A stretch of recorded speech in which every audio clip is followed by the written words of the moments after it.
वीरता और बलिदान का संगम है, जहां युद्ध की तलवारें चमक रही हैं, जहां पराक्रम की जीत हुई थी और दुश्मनों के मंसूबे चकनाचूर हो गए थे। तो तैयार हो जाइए, क्योंकि कहानी शुरू होती है महोबा के राज दरबार से। महोबा के राजा परमाल के दरबार में गंभीर चर्चा चल रही थी। राजा ने आल्हा और ऊदल को बुलाकर कहा, हमारे दुश्मन हमारी सीमाओं पर घुसपैठ कर रहे हैं। नयागढ़ और कालिंजर के राजा जयपाल और रत्नपाल हमें हराने के लिए साजिशें रच रहे हैं। हमें अपनी मातृभूमि की रक्षा के लिए कुछ करना होगा।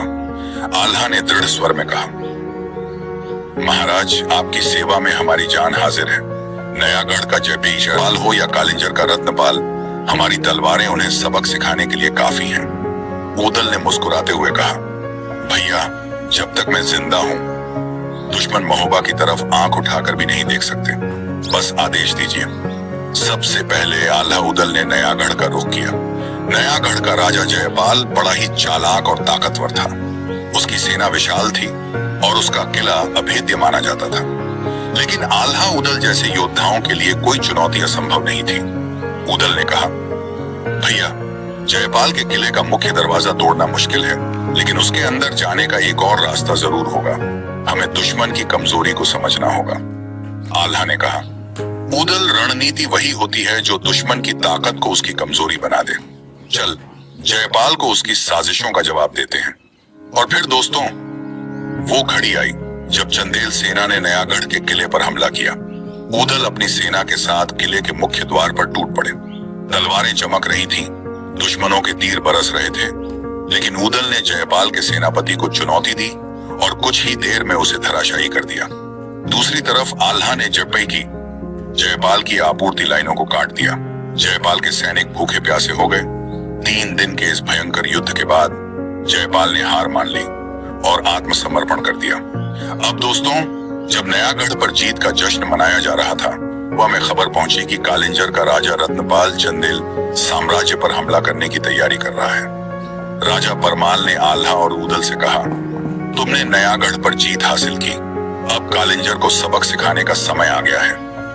ऊदल ने हंसते हुए कहा, भैया, जयपाल की हार के बाद अब रत्नपाल का नंबर है। आल्हा ने कहा, दुश्मनों को हराना हमारी जिम्मेदारी है।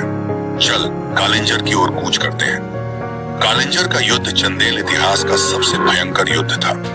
रत्नपाल ने अपनी विशाल सेना को तैयार कर लिया था। उसके पास हाथी, घोड़े और सैकड़ों वीर सैनिक थे। ऊदल ने सेना के साथ दुश्मन पर सीधा हमला किया। उन्होंने अपनी तलवार से रत्नपाल के सैनिकों के बीच भगदड़ मचा दी। वहीं आल्हा ने कालिंजर के किले का दरवाजा तोड़ने के लिए अपनी पूरी ताकत झोंक दी। कुछ ही घंटों में चंदेल सेना ने कालिंजर के किले को घेर लिया। रत्नपाल ने महसूस किया कि वो आल्हा और ऊदल से जीत नहीं सकता। उसने आत्मसमर्पण कर दिया। दोस्तों, जब आल्हा और ऊदल महोबा लौटे तो पूरे महोबा ने उनका भव्य स्वागत किया। राजा परमाल ने कहा, तुमने न केवल महोबा की रक्षा की, बल्कि हमारी सीमाओं को भी मजबूत किया। चंदेल साम्राज्य को तुम पर गर्व है। आल्हा और ऊदल ने सिर झुकाकर कहा, महाराज, हमारी तलवारें सिर्फ आपकी सेवा के लिए बनी हैं। दोस्तों, अभी तो कहानी खत्म नहीं हुई। अब आल्हा ऊदल का सामना होगा कन्नौज के राजा जयचंद से, जो पृथ्वीराज चौहान का शत्रु था। अब चंदेल साम्राज्य के लिए नई चुनौती बनकर खड़ा होगा। अगला भाग होगा भाग 10, कन्नौज का महासंग्राम। अगर आपको ये कहानी पसंद आई हो तो हमारे वीडियो को लाइक और शेयर जरूर करें।